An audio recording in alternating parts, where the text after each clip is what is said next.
महाराष्ट्र राज्य पाणीपुरवठा कंत्राटदार संघटनेच्या पदाधिकाऱ्यांनी आज जिल्हा परिषद सोलापूरचे मुख्य कार्यकारी अधिकारी कुशल जैन यांची भेट घेऊन विविध प्रलंबित प्रश्नांवर चर्चा केली।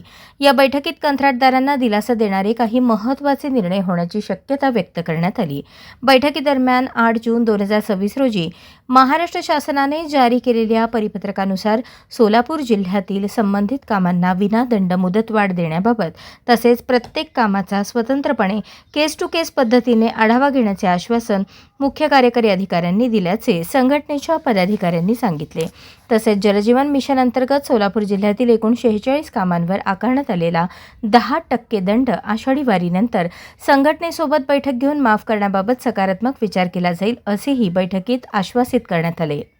याशिवाय यापुढे कोणत्याही देयकांमधून लोकवर्गणीची कपात केली जाणार नसल्याचेही प्रशासनाकडून स्पष्ट करण्यात आले। बैठकीस महाराष्ट्र राज्य पाणीपुरवठा कंत्राटदार संघटनेचे राज्याध्यक्ष मिलिंद भोसले, सोलापूर जिल्हाध्यक्ष आनंद तोडकरी तसेच सचिव विवेक राठोड यांच्यासह अन्य पदाधिकारी उपस्थित होते। अशाच नवनवीन अपडेटसाठी जनता राज्य न्यूज चॅनलला सबस्क्राईब करा, लाईक करा आणि शेअर करायला विसरू नका।